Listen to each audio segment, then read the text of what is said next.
What's up, y'all? It's your girl Shay Renee, and today we're going to talk about Summer House episode 5 and recap the foolishness. And Amanda, you're annoying, and that's basically what this is all about. Let's get into it, shall we?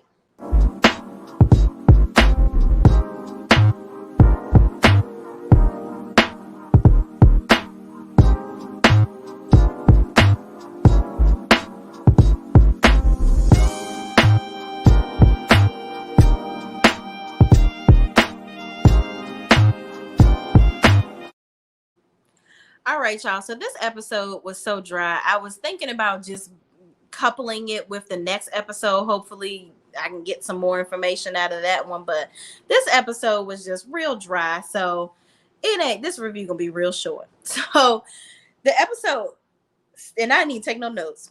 The episode starts out with everybody in their respective vehicles on their way back to the summer house. So Carl picks up Maya. Now, as y'all saw last week, Maya and Sierra had this whole powerful conversation with everybody, but Carl wasn't there. So Carl picks up Maya. They have a conversation. She tells him about basically the conversation that they had. And he opens up to her and says, you know what, if you're ever feeling like, she said, I feel like I can always talk to you. You're the only person I can really talk to in the house. And he says, yes, you can absolutely come to me. And if you're ever feeling like that again, please discuss it with me. And it just seemed like that whole car ride was really awkward with them. Like, I don't think that they really talked a whole lot. Like, the cameras kept going back to them with their conversations, but I don't think that the conversation was that, deep and great. I hope that the drive to the summer house wasn't that long, because I know Carl was probably bored the hell out of in the car with Maya, because he don't really know her that well. And now you got to drive all the way to the summer house with her. I don't know why she ain't ride with Paige and Sierra, but it is what it is. So anyway, they're on the way to the summer house, and everybody arrives, and Amanda is just riding Kyle's asshole the entire time. Like, she's like, Kyle, make sure, we have to do the invitations. We have to do this, because before they got to the summer house, there was a scene with them with the wedding planner, and the wedding planner is giving them this whole rap sheet of stuff that they have to do. Amanda, typically a bride, is excited about doing all the things that they have to do for their wedding, because they love their their husband to be, and they're so excited to take this man's last name, and the party is going to be great. It's going to be a great time, all this stuff. But Amanda just looks like annoyed. I don't think this woman really wants to marry this man. And honestly, I don't think Kyle should marry Amanda. I think that Amanda is a pretty face, but an empty head. That's what I think. And I think that Kyle is like stress drinks. I think he drinks all the time because she's so fucking annoying. Because, like, she's always on his back about his drinking, which I get it. Kyle should not be drinking the way that he's drinking. But them two need some serious counseling. They need to go. I don't know who their current counselor is, because she said that the therapist said this, that, and the third. But y'all need a Yamla. That's who y'all need. Y'all need a Yamla to fix your damn life, or to tell you y'all ain't compatible, move on. That's what y'all need. So they have to do the invitations. They're at the house doing the invitations. And, Alex, everybody helps them. Then Alex comes over and he's talking about his religion or whatever. And Kyle wasn't being rude. Kyle was listening to him. And Amanda is like shuffling the envelopes around and just being downright rude. And she's like, come on, we got to take the invitations. And Kyle was like, well, Alex is freaking talking. So, like, that can wait for a minute, right? I think that's kind of rude. And she was like, well, I'm just trying to get this done. And I'm like, girl. And then she's like, can you slow down on your drinking? Because I don't want you to be like drunk. And he's like, oh my God damn. Like, every single thing he was doing, there you go, Amanda, over his shoulder. Kyle, calling him every 5 minutes. I'm like, girl, don't you have some other shit to do besides call Kyle all freaking day? Kyle was in the room with the guys talking.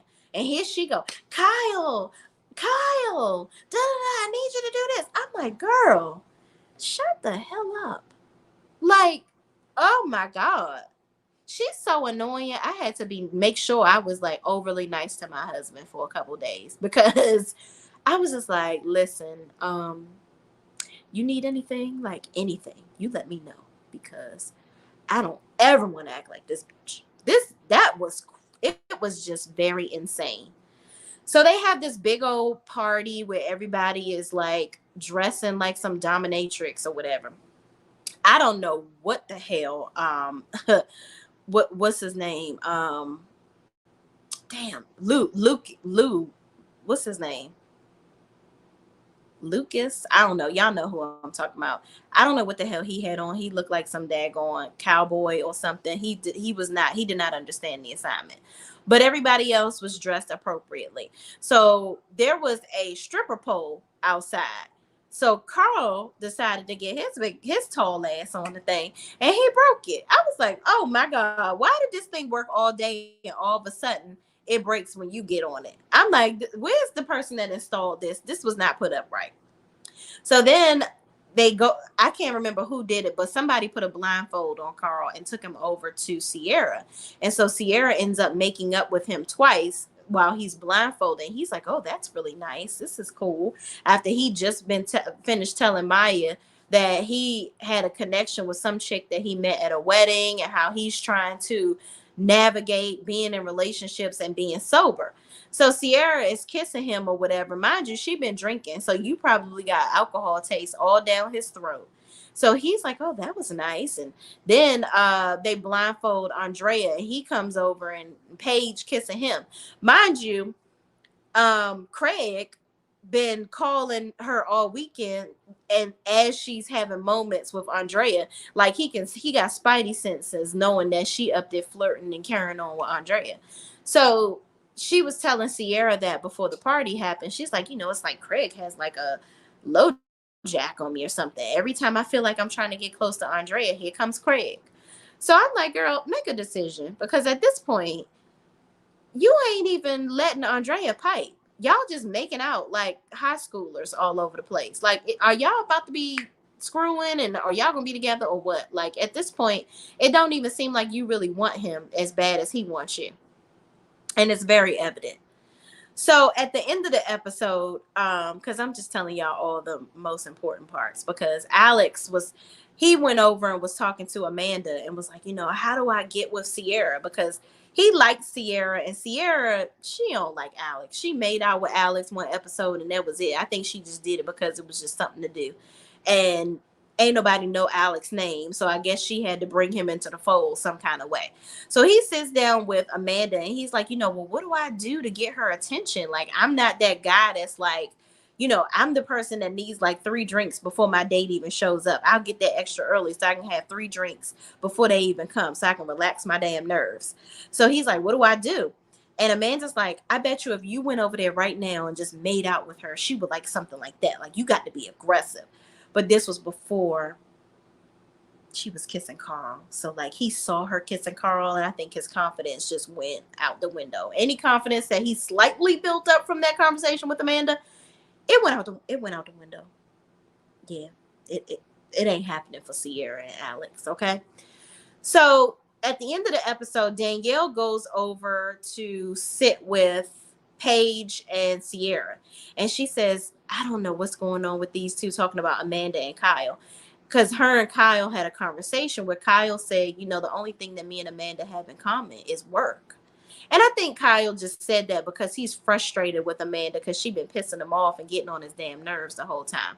And I think that Kyle really needs to talk to her and say, "Listen, you're not ambitious enough. All you do is complain all the time. Like, what is the source of your complaining?" And that's what I feel like too. Like, Amanda, if you're not happy with the relationship, why are you not happy? It can't just be his drinking. Like, what else is he doing besides him not buying you? So I guess she's annoyed that he didn't get her anything for her birthday, which she should be pissed about that. But don't act like you're okay with it and then still be a bitch to him. You can't do that.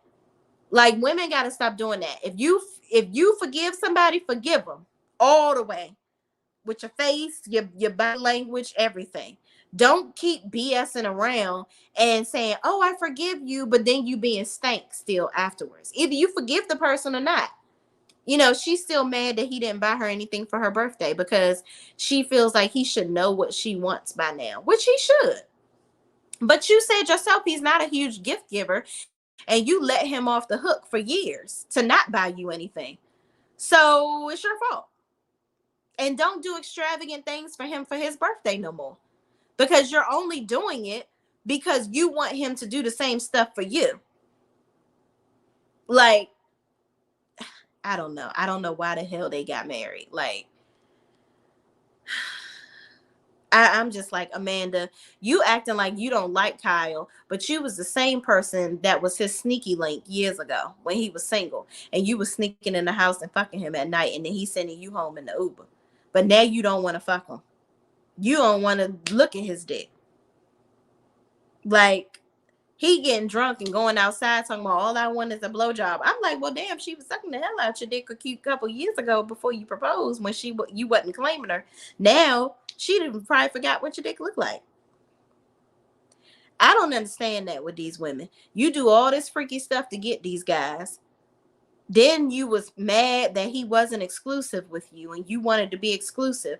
You've gotten this far with him and y'all getting ready to get married. Now you don't want him no more. Just say that and move on. Let him find somebody that is really truly his match. Because clearly you're not it. You're not a go-getter. You're lazy. You don't do enough.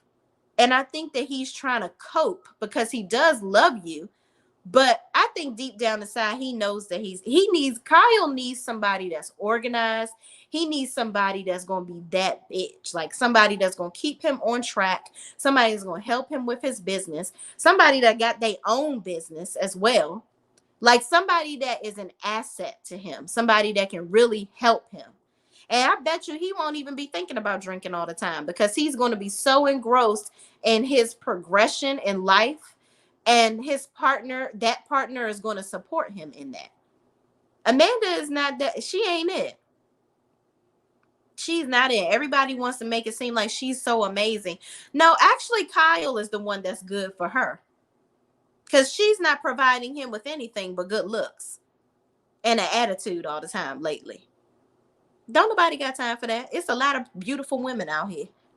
And Kyle got money. He can find one. It's sad that the money is, but they'll probably like him because he is handsome.